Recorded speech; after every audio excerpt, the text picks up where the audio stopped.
Hello, success builders. It's Mark Yegge here, wealth architect and lifestyle investor. And you're tuned into the only podcast where we help you create your destiny from the ground up. More people than ever want to be happy and create freedom through winning investment strategies and a success mindset. In this show, we talk about making dreams come true through passive income, building a fun lifestyle on a foundation of freedom. If you're looking to take your life not just to the next level, but 10 levels up, you've come to the right place. Welcome to the Wealth Architect Podcast. Now, let's go build your destiny. This is the Wealth Architect Podcast.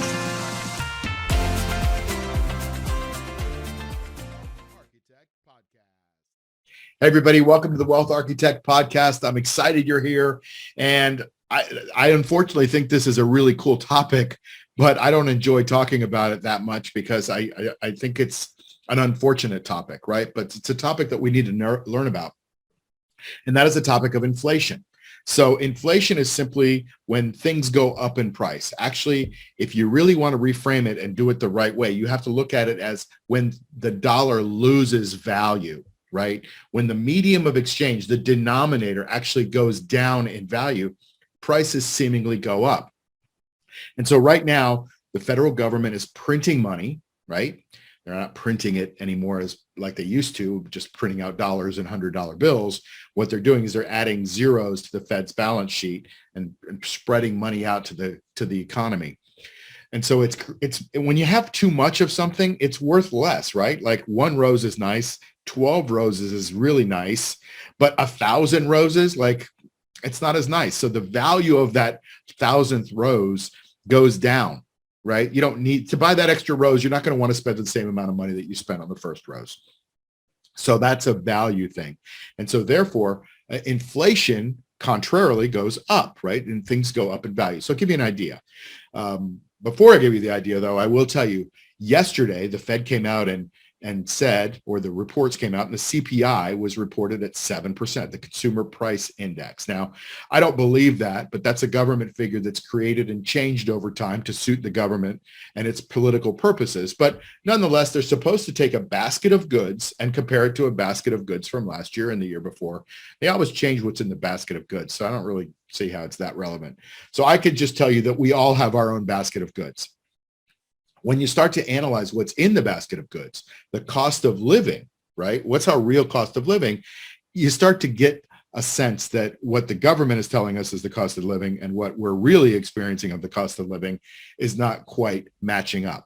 So I'm just going to go over a few numbers. And if you're watching this podcast on a video, I'll have it on the screen. If not, I'm just going to tell you what the numbers are and I'm going to let them sink in. So I'm just going to go through year-over-year increases, year-over-year inflation in certain categories. The first one is gasoline. Gasoline has gone up 49.6%, right? Gas was a couple bucks last year. It's now more than $3.50, $3.60, right? And if you're in California with all the extra taxes they glob on, you know, you're talking over $4 or $5. So gasoline, 49.6. Beef, if you're a meat eater, 18.6%. Pork, 15.1%. Chicken, 10.4%. Fresh fish, 10.2%. Oranges, right? They grow out of the ground. How can they be more expensive now? 9.9%. Notice how not a single one is 7%. So I don't know how they're getting an average, but furniture is 13.8% if you can get it. A lot of furniture sitting on ships right now. Dresses, 8%. Now we're getting kind of close to that 7. Jewelry, 8.8%. New cars up 12%. Just went and bought a new car a couple of weeks ago with my girlfriend, and I couldn't believe how much a new car was. Over $50,000 for a brand new car. Like, I remember buying a brand new 1988 Honda Accord for $13,000 loaded. And now a new car is $52,000. It's just amazing. Used cars up 37%. Like, when in our lifetimes have the value of used cars actually gone up? Usually they say you drive it off the lot and it's worth 30% less. Well, that ain't happening right now. Used cars up 37%. Hotels, even though we have a pandemic, they're charging an arm and a leg for hotels. So you know it's not a demand situation. You know it's a value situation with the dollar. Car rentals, as a result of prices of cars going up, and you can't get cars because of a chip shortage or whatever they're going to blame it on, Let them blame it on anything they want, but car rentals are up 36%.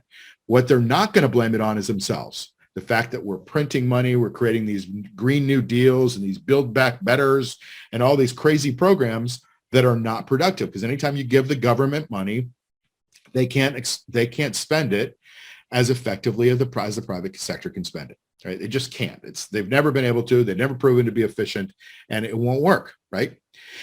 So that's what's going on year over year. Not a single one of those prices that I just told you was 7%. So I don't know what they're putting in there, but not a single thing that I use. Like I buy food, right? That's gone up. Imagine, going out for a drink. What's a drink cost you now at a decent place? Depends on where you live, of course. But I used to pay $8 and thought that was expensive for a martini. Now it's $20 for a martini in a lot of places, many places. Sometimes it's 24. That's not 7%, guys. Like just 5 years ago, I was paying $8 for a drink. A couple of years ago, I was paying $2 for a gallon of gas. A couple of years ago, I was paying, $3.99 for a pound of chicken. And now I'm paying a lot more. Everything has gone up. Now, okay, maybe it's transitory, as our Fed chairman, Jerome Powell, says, right? He says it's transitory. And that one didn't age well because now he's not saying transitory anymore. And by the way, if you're predicting your financial future based on the predictions of the Fed, you've been really sold a bill of goods, right? Because none of their predictions is right. And they're the ones that are controlling the money. So why would we believe anything he says, anything the Fed says, anything the politicians say? Because what they're telling you is it's transitory. It's just going to be here for a little while. And then he walked that back and he goes, well, we're not going to say transitory anymore because, we think it's going to be here for a while, not a little while anymore. So the Fed is looking pretty stupid, and the Fed is pretty stupid, and it has been ever since its inception. It served a purpose at the very beginning, but then they've gone astray, right? The Fed is trying to keep 2% inflation. Well, we're way beyond 2% inflation. They think it's 7. I'm telling you it's 20. And, their purpose is to keep it at 2%. I mean, there's no way when real rates means that when you subtract what you're actually getting from income, fixed income, and you subtract what the cost is of living, your real inflation rate is actually negative. So if you get 2% on a bond, and that's generous, but let's say you get 2% on a bond, but your inflation rate's 10%, you're losing 8% a year in purchasing power. You keep your money in the bank enough years, you're going to lose all your purchasing power. Your $10,000 won't be able to buy $10,000 worth of goods next year. It'll buy much less, right? So in order to put this into perspective and show you that it's just not 7%, it's a little bit here and a little bit there. It's not even 2%, it's 20. But I'll tell you, let me go back to 1938, tell you what things cost back then. And you can compare them what they cost around you in your area. A new house in 1938, you ready for it? $3,900. A new house. Okay. It didn't have granite countertops maybe back then. And it was a smaller footprint. It wasn't a McMansion. But $3,900, like double it to get a state-of-the-art home back then.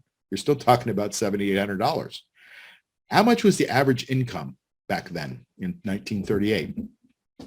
Formulate a guess in your mind. If the average house was $3,900, how much was the average income? $1,731 a year. $1,731 a year. If you're making $1,731 a month now, a lot of people consider you poor, right? A new car. I just told you how much a new car was, a couple of weeks ago. It was $860 for a brand new car in 1938. And they were pretty cool cars back then too, right? Some cool 38 Mercurys and Fords and some really cool cars that I'd love to have now. But $860. Average rent, if you're paying rent, I know you're not paying $27 a month. And that's what the average rent was back in 1938. How about tuition to Harvard?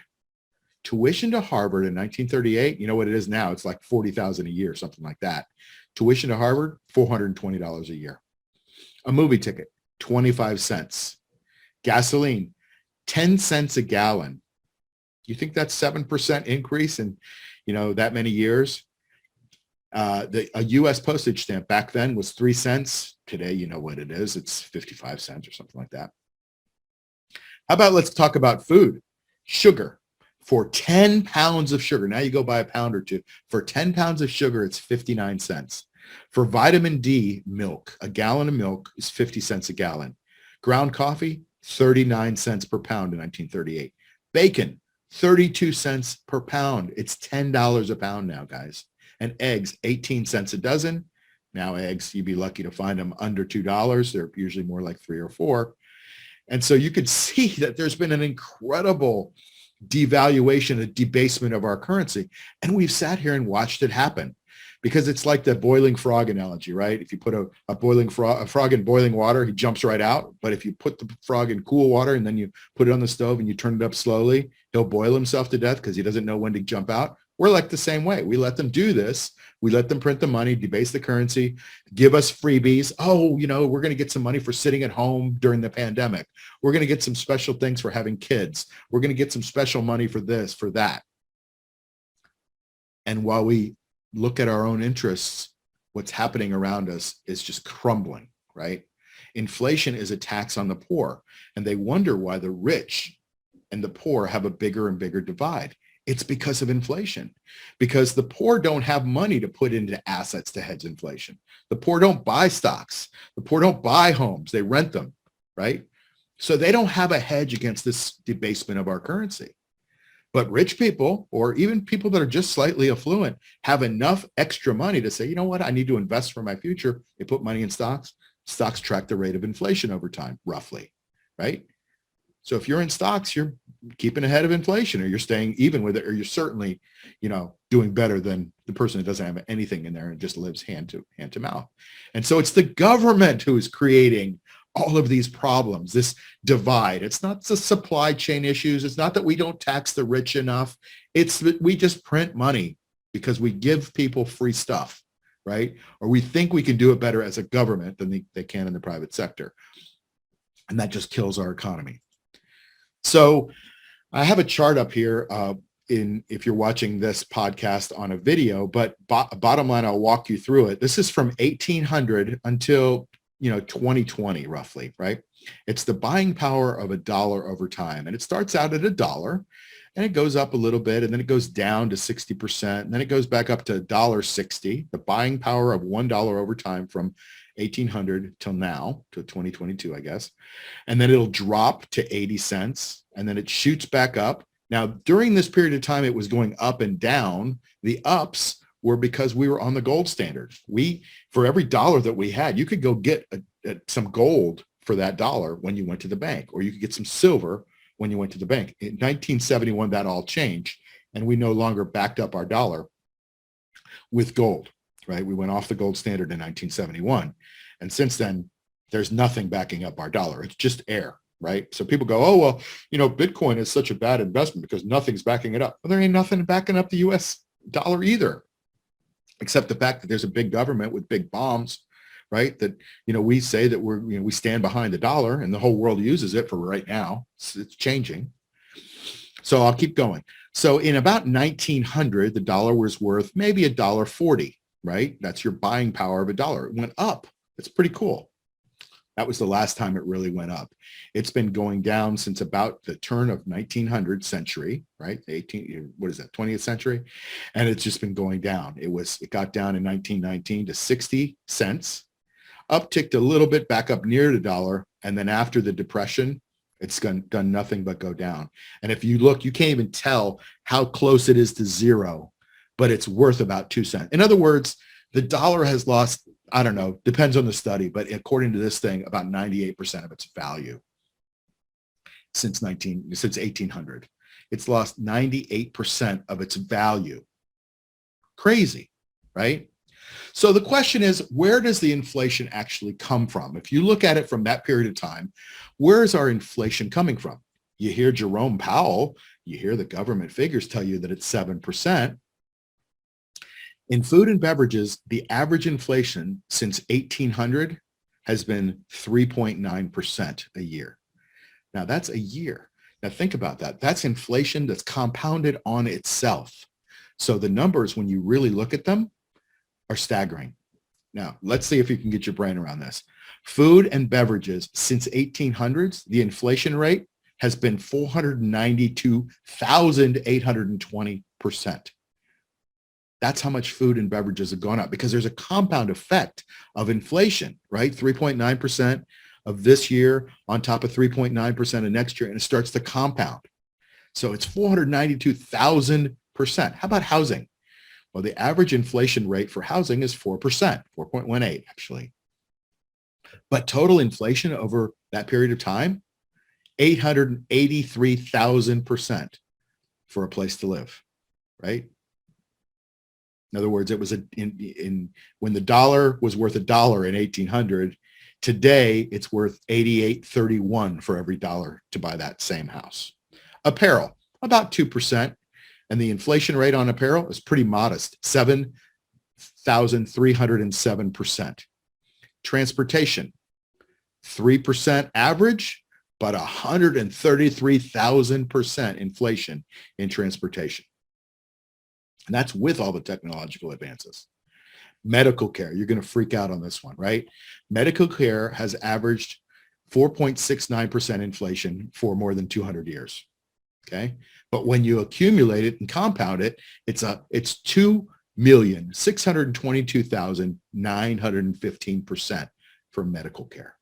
Now, medical care has moved a long way and we live a lot longer, but 2.6 million%, it's a little higher than the 7% that we're supposedly being told that things are happening.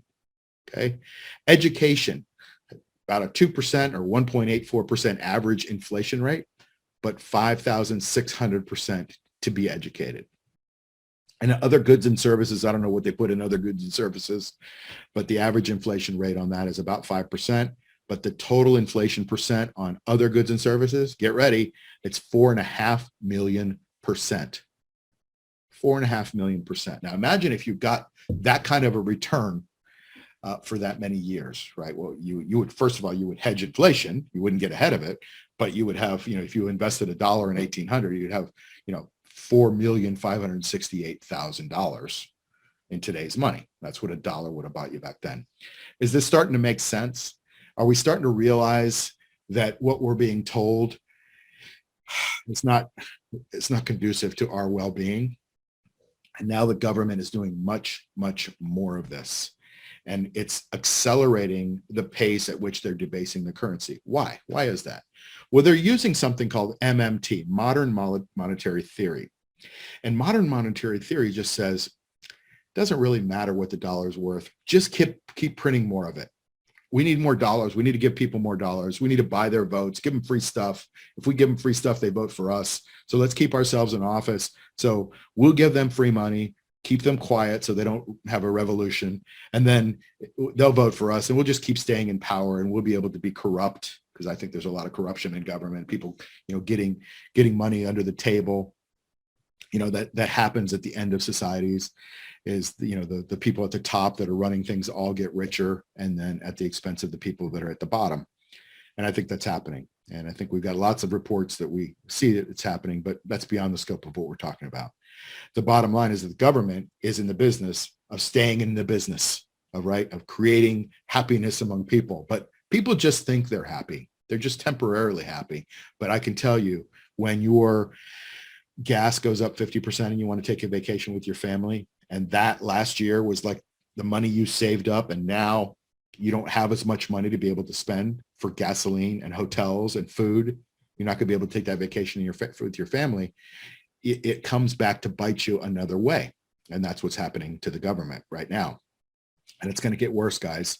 You're going to hear all kinds of reports in the next year, 2 years, about how inflation is just a temporary thing. Once we raise rates, everything's going to be fine. But when you raise rates, you raise the price of money. And when you raise the price of money, you slow down progress in the economy. When you slow down progress in the economy, people get fired. When people get fired, they're upset. So you throw more money at them. Well, that means more people get fired. And the cycle continues until you have a recession or depression. That's what we're heading for right now. The government with this MMT theory is just like, well, throw more and more and more money at it. But if you and I ran our households like the government runs its household, right, we would be in jail. They won't let you just give people money that doesn't exist, right? You have to pay your bills. And right now, we can barely pay our bills. The government interest on the debt that we've created is 30% of our GDP. It's a crazy amount of money that we're spending just to pay the interest off in our debt. Imagine if we raise the rates to try to quell inflation. Now we've got to pay more money on our debt. It's a formula for disaster. When you have to pay more money for your debt, you're spending more and more of our taxpayer dollars. Now our taxpayer dollars are going to pay for some other country's debt because they bought our debt 15 years ago. Fine, but we don't need to do that. You know, Ronald Reagan and several other presidents were out there saying we need a balanced budget to keep the government curtailed. I could tell you in the state of Florida, there's a balanced budget amendment. And every year they come in with a balanced budget. They don't run deficits, right? They balance their budget every year, very responsible. As a result, the state runs well. There's no personal income tax here. Great place to live. And the economy is booming in the state of Florida. Contrast that with New York or New Jersey or Connecticut. High taxes, not a fun place to live right now, right? With all the lockdowns and craziness going on up there, right? And mandates. And there's no balanced budgets, right? So they're going into debt. Things are going crazy in those states and they have to borrow more and more money. And just like the federal government is borrowing all this money, it's going to end in a disaster, right? So I don't know where it all ends and when it all ends. I can just tell you that if you've studied history and studied economics, and I have, and you start to look into what's happened in other countries when they've done the same exact thing, at the end, those increases of free money increase at a much faster rate. And that's what we have going on now. And it's at the end of the societies where that's happening. And I think because just looking at the graph, I don't want to be a doom and gloomer because I love this country, but at the end of these things is where you're going to get some major upheaval in the country. You're going to have some major conflict. We're already starting to see conflict in our country, just politically and socially, right? We're starting to see some unrest. And if we don't stop it, if we continue to be irresponsible, it's not going to end well. And I think the way it doesn't end well, and I don't know how it manifests itself, right? Because it just doesn't happen very often. It probably happens every 100 years with a reserve currency. But when it doesn't end well, you get a lot of changes. And so I think that's what's going to happen. But you're going to see potential defaults on the debt. Now, I think we have a soft default going on by raising the rates. Like we're already defaulting on our rates, right? We're devaluing the value of the bonds, right, that people borrow. So that's a soft default. Maybe eventually it gets to the point where we haircut people. Okay, we owe you, $1,000. We'll give you $500 for it. What do you say, right? Kind of thing. And that's the beginning of the end. And then people don't lend us money. They don't buy our bonds and the economy basically collapses. That could be the way it goes. It could be that there's alternatives, right? There's always been the gold alternative. Now there's digital gold, which is Bitcoin. It could be that it moves toward that alternative because nobody can affect the supply and demand of Bitcoin, or certainly the supply. I don't know. I can just tell you that with everything that comes down the pike, there are things that are setting up that are unpredictable. So we don't know what the black swan, we don't know what the tipping point is. Is it a bond collapse? Is it a stock market collapse? Is it the Fed inching up rates too fast or too slow? Is it the government just continues to print indiscriminately? We don't know where it's going to happen. I can just tell you, based on studying history, it has happened. So that's my take on inflation. Comment to me if you want. Let's have a discussion about it. But I certainly think there's a lot of history behind what we're doing. And I tried to give you a little bit of history so you can see what's happening to your money and in your wallet. And I hope that helps. See you next time on the Wealth Architect Podcast. You've been listening to the Wealth Architect Podcast with Mark Yegge. Follow us on iTunes, Spotify, or wherever you get your podcasts. Like and subscribe on YouTube. Share and tell your friends. See you soon.